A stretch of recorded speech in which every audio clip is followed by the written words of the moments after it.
Student, स्वागत है आप सबका फिर से एक नए वीडियो में। आज हम एसएसटी के वेरी इंपॉर्टेंट क्वेश्चन लेके चल आए हैं।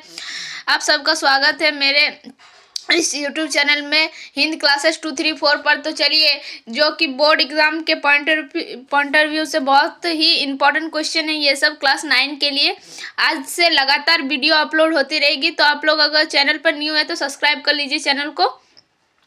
और चलिए अब बिना बकबक किए क्वेश्चन की ओर। और एक बात हम बताना चाह रहे हैं कि हमारे इस यूट्यूब चैनल पर डेली लाइव क्लास होता है रात 7 बजे। तो आप लोग जो नहीं जुड़ते हैं तो प्लीज़ उस पर कीजिए, जुड़िए, क्योंकि उसमें विथ सॉल्यूशन मैथ का कराया जाता है। तो आप लोग के लिए बहुत ही बेनिफिट रहेगा। तो आप लोग उस वीडियो को ज़रूर देखिए। आप उसका वो जो वीडियो है अपलोड कल का वाला किया हुआ है हमारे चैनल पर। तो चलिए फिर से एक नए क्वेश्चन की ओर चलते हैं, फिर से नया वीडियो की ओर लेके आ गए हैं हम। तो चलिए, पहला क्वेश्चन जो है हमारा, टाउन हॉल के सामने कितने लोग इकट्ठा हुए थे जिन्होंने जेल सेना के गठन करने का निर्णय लिया था? तो ये जो टाउन हॉल था उनके सामने कितने लोग इकट्ठे हुए थे ये बताना है हमें। तो कितने लोग थे वहां पर? 7,000। चलिए नेक्स्ट क्वेश्चन के चलते। मैनार क्या था? मैनार क्या था? एस्टेट था। क्या था? एस्टेट था। रूसी शासक जार निकोलस द्वितीय ने कब त्यागपत्र दिया? जो रूसी शासक था जार निकोलस द्वितीय, ये कब त्यागपत्र दिया था? तो इसका जो option number C is correct. क्या था? सी इज करेक्ट। 2 मार्च 1917 ईस्वी को। कुलक से क्या समझते हैं? कुलक जो शब्द है आप उससे क्या समझते हैं? तो इसमें इसको ऑप्शन क्या हो जाए? किसानों की अच्छी हालत। नाजीमुथ लीग की स्थापना कब हुई? नाजीमुथ लीग की स्थापना कब हुई थी? 1922 ईस्वी को। इवैक्यूएशन से नाजियों का क्या तात्पर्य था? इवैक्यूएशन से नाजियों का क्या तात्पर्य था?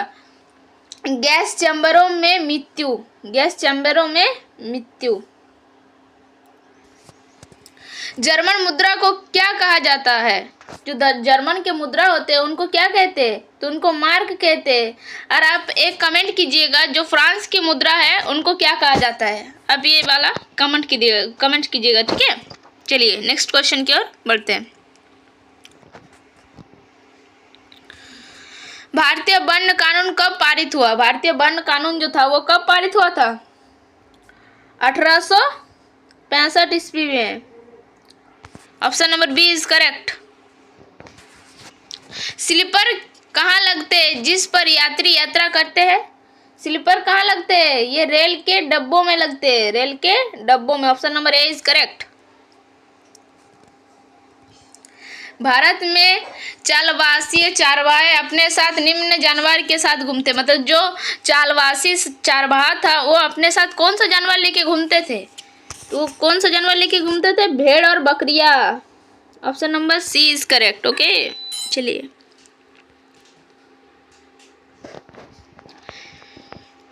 धार क्या होते? धार क्या होते?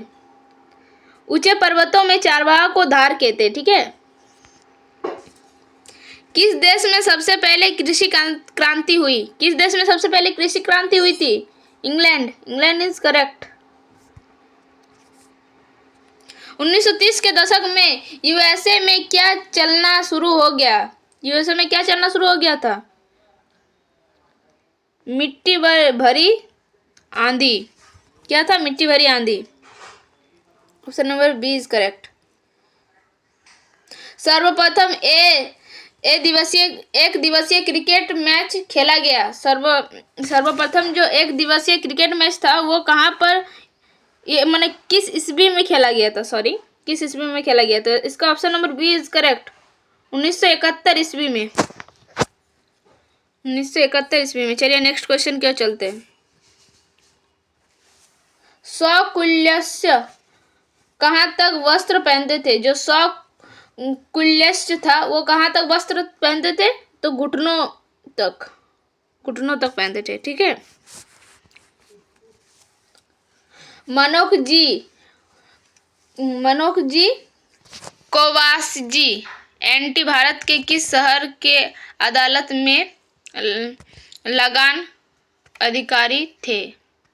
मनोख जी कोवासजी एंटी भारत के किस शहर के अदालत के लगान अधिकारी थे?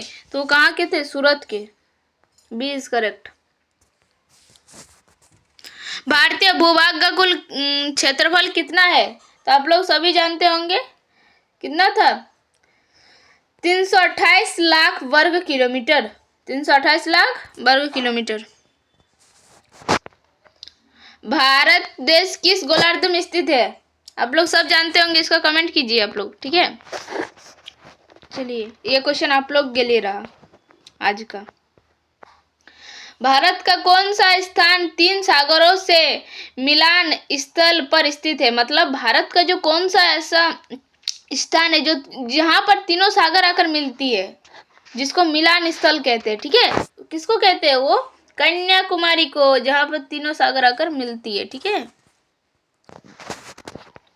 निम्नांकित में से कौन सी नदी प्रायद्वीप भारत का सबसे बड़ी नदी है? कौन सा नदी है प्रायद्वीप भारत का सबसे बड़ी नदी? गोदावरी, ठीक है। Godavari is correct. ब्रह्मपुत्र नदी को तिब्बत में क्या कहते हैं? ब्रह्मपुत्र जो नदी है उसको तिब्बत में क्या कहते हैं? तो उसको सांगपो कहते हैं, सांगपो, ठीक है। चलिए, किस स्थान पर विश्व में सबसे अधिक वर्षा होती है? किस स्थान पर होती है विश्व में सबसे अधिक? तो इसका option number C is correct. Option number C is correct. क्या है ऑप्शन नंबर सी में? चलिए, गासिलराम में। नेक्स्ट क्वेश्चन पर बढ़ते हैं। कुल वर्षा जो रबी फसल के लिए महत्वपूर्ण होता है को स्थानीय भाषा में क्या कहते हैं? जो रबी फसल के लिए महत्वपूर्ण जो कुल वर्षा होती है उसको स्थानीय भाषा में क्या कहते हैं? तो उसको हम लोग स्थानीय भाषा में क्या कहते हैं? महावट कहते हैं, महावट। Option number B is correct. लू शब्द का क्या अर्थ है? लू का मतलब आप लोग सब तो जानते ही होंगे ना। क्या हम लोग सुनते नहीं है गर्मी के दिन, अगर हम लोग गर्मी के दिन में बहुत ज्यादा बाहर निकलते तो हमें क्या बोला जाता है कि लू लग जाएगा, मतलब वो गर्म हवा होता है, ठीक है। तो लू का अर्थ होता है गर्म हवा। चलिए, रबड़ का संबंध किस प्रकार के वनस्पति से है? रबड़ का जो संबंध है वो किस प्रकार के वनस्पति से है?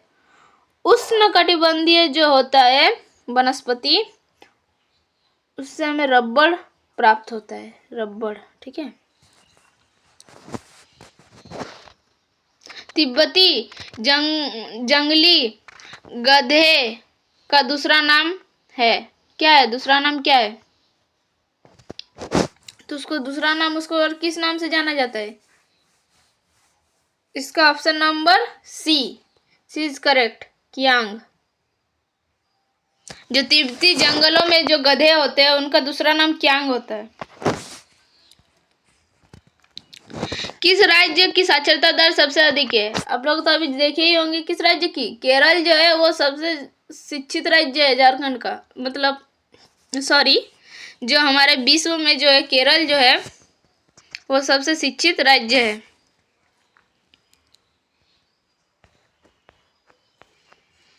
स्थल और जल में निवास करने वाली प्राणी को क्या कहते हैं?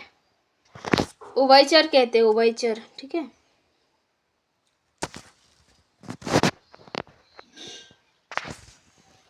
आंतरिक प्रवास का उदाहरण निम्न में से कौन है? आंतरिक प्रवास का उदाहरण निम्न में से कौन है? तो इसका ऑप्शन नंबर देश के अंदर, देश के अंदर। एक मध्य यूरोपीय देश है, इनमें से कौन सा एक जो है मध्य यूरोपीय देश है? तो पोलैंड जो है एक मध्य यूरोपीय देश है। Option number A is correct. आजीवन घाना का राष्ट्रपति कौन बन गया है? जो घाना का जो राष्ट्रपति है कौन बन गया है आजीवन के लिए? माने वही रहेगा, अब कोई नहीं है, ठीक है। तो ऑप्शन नंबर सी इज, रुकिए sorry, C is correct. Okay, चलिए नेक्स्ट क्वेश्चन की ओर चलते हैं। किस देश में आग आन सूची का संबंध था? किस देश का आग आन सूची से संबंध था? तो म्यांमार होगा, म्यांमार। ठीक है, option number A is correct. लोकतंत्र जनता क्या जन के लिए और जनता द्वारा शासक है, यह कथन किसका है? ये जो कथन है ये किसका है? ऑप्शन नंबर इसका क्या हो जाएगा? Option number A is correct, Abraham Lincoln. दक्षिण अफ्रीका में रंग भेद कब खत्म हुआ? दक्षिण अफ्रीका में जहाँ पर कौन गए थे? गांधी जी भी वहाँ पर गए थे। ये रंग भेद जो था वो वहाँ पर काफ़ी समय से चल रहा था। ठीक है, इसीलिए गांधी जी भी गए थे वहाँ पर। तो इस कब खत्म हुआ था? 26 अप्रैल 1994 को। किसी भी बंदी बनाए गए व्यक्ति को कितने समय के भीतर मजिस्ट्रेट के सामने प्रस्तुत करना आवश्यक है? ये क्वेश्चन हम पहले भी आप लोगों को बता चुके हैं, शायद हम कल के सेशन में ये क्वेश्चन बताए थे। तो 24 घंटा हो जाएगा इसका आंसर। क्या हो जाएगा? 24 घंटा। कागज का एक छोटा सा टुकड़ा जिस पर सभी उम्मीदवारों के नाम और चुनाव चिन्ह छपे होते हैं ताकि उस पर मोहर लगाकर वोटर अपनी पसंद जाहिर कर सके, तो उसको क्या कहते हैं? वो क्या पत्र होता है? उसको मत पत्र कहते हैं। क्या कहते हैं? मत पत्र। ठीक है। कुल राज्यों में निर्वाचन क्षेत्रों की संख्या ज़्यादा क्यों होते हैं? क्योंकि उसमें मतदाता अधिक होने के कारण, उसमें मतदाता की जो संख्या होती है उसमें अधिक होता है, इसीलिए वहाँ पर निर्वाचक क्षेत्रों की संख्या भी ज़्यादा होती है। चुनाव चिन्ह कौन प्रदान करता है? जो चुनाव चिन्ह होता है इसे कौन प्रदान करता है? तो इसको चुनाव आयोग प्रदान करते हैं, चुनाव आयोग। Option B is correct. Okay, चलिए